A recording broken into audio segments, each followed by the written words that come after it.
बिहार का भविष्य चिराग साहब है। हम लोग परिस्थितियां बनावेंगे कि बिहार का अगला भविष्य चिराग साहब है।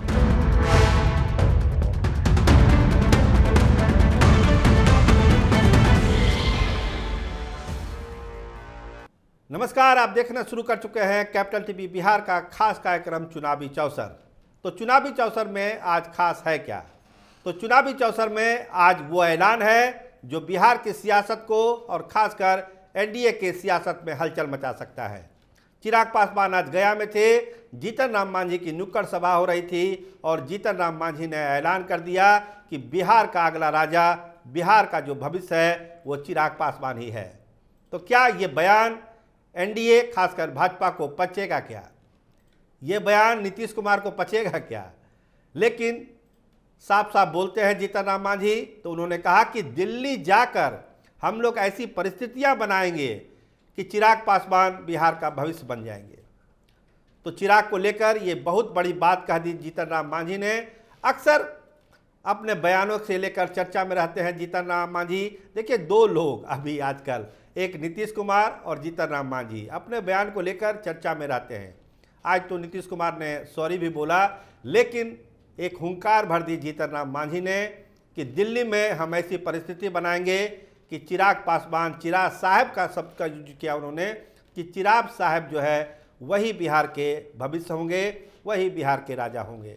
तो क्या इस बयान के बाद, इस ऐलान के बाद भाजपा चुपचाप बैठी रहेगी या ऐसे बयानों से परहेज करने के लिए जीतन राम मांझी को कहेगी? चुनाव देखिए अभी चरम पर पहुंच रहा है।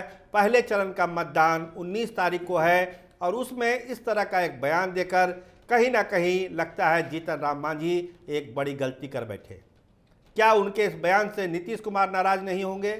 क्या उनके इस बयान से सम्राट चौधरी और भाजपा के बड़े नेता नाराज नहीं होंगे?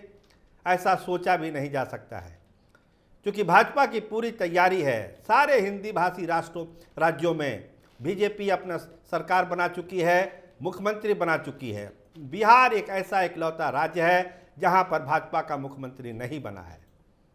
तो क्या ये मौका खोज रही है भाजपा इस बार? और उसको लग भी रहा है कि जो अब चुनाव होगा 25 में, वो बिहार बीजेपी के लिए बहुत ही मुफीद है और बिहार का में जो सरकार बनेगी, उसका जो राजा होगा, उसका जो शहंशाह होगा, उसका जो मुख्यमंत्री होगा, वो भाजपा का चेहरा होगा।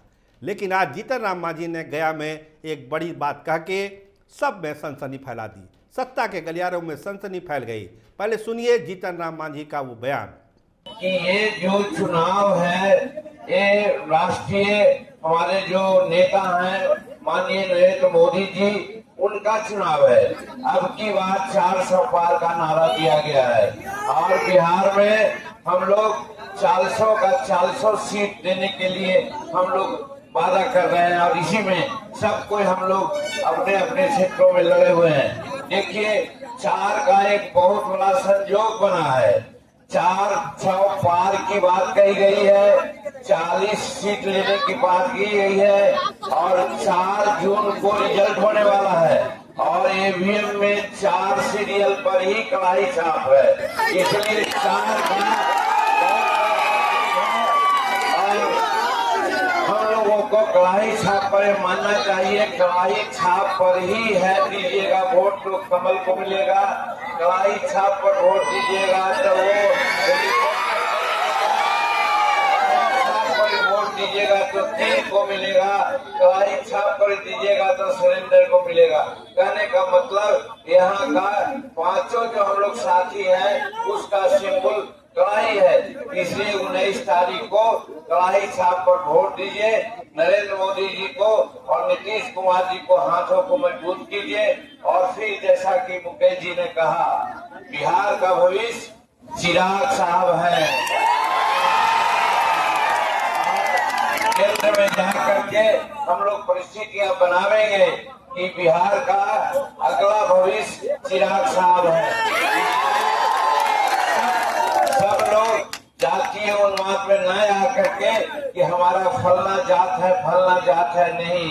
हम लोग सब एक हो करके बिहार को और हम लोग का भविष्य को देख करके 19 तारीख को आप वोट करेंगे। यही जनसभा के साथ हम चिराग पासवान जी से अनुरोध करेंगे कि आप इस सभा को संबोधित करेंगे। देखिए, सुनने में बहुत ही सामान्य बयान है, लेकिन जब उसका आप राजनीतिक विश्लेषण करेंगे, राजनीतिक मायने निकालेंगे, तब आपको लगेगा कि जीतन राम मांझी ने कितनी बड़ी बात कह दी। आगे की जो सियासत होनी है, आगे की जो राजनीति होनी है लोकसभा चुनाव के बाद, उसमें क्या चिराग पासवान सेंटर पॉइंट में आ जाएंगे और जो जीतन राम मांझी जैसे नेता हैं वो ये दबाव डालेंगे कि बिहार में अगली कमान चिराग पासवान को सौंपी जाए, 25 का जो चुनाव है वो चिराग पासवान के नेतृत्व में लड़ा जाए। क्या इस तरह की परिस्थितियां बनाने की बात जीतन राम मांझी ने कही कि हम दिल्ली जाके वैसी परिस्थिति बनाएंगे? आखिर मतलब क्या है? देखिए, बहुत संभावना है कल तक जीतन राम मांझी इस बयान पर अपनी सफाई भी देंगे कि मेरे कहने का वो मतलब नहीं था जो मीडिया निकाल रही है, मीडिया तोड़ मरोड़ कर मेरे बयान को पेश कर रही है। ये कल तक वो भी बयान आ जाएगा, लेकिन जो बात जुबान से निकल गई वो जुबान से निकल गई। तो क्या है जीतन राम मांझी के दिल में और क्या महत्वाकांक्षा है चिराग पासवान के दिल में, ये आज गया की इस नुक्कड़ सभा में साबित हुआ।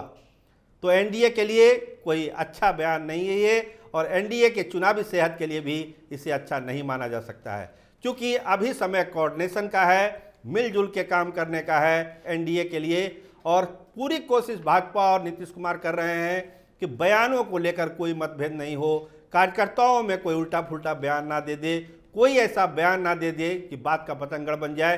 तमाम परहेज रखे जा रहे हैं, लेकिन गया में जीतन राम मांझी का ये बयान अपने आप में एक ऐसा बयान है जो एनडीए की राजनीति में हड़कंप मचा सकता है। देखिए क्या प्रतिक्रियाएं आती है, लेकिन एक तूफान तो जीतन राम मांझी ने मचा ही दिया है इस बयान को देकर। आप देखते रहिए कैपिटल टीवी बिहार। आपका बहुत धन्यवाद, आपका बहुत शुक्रिया।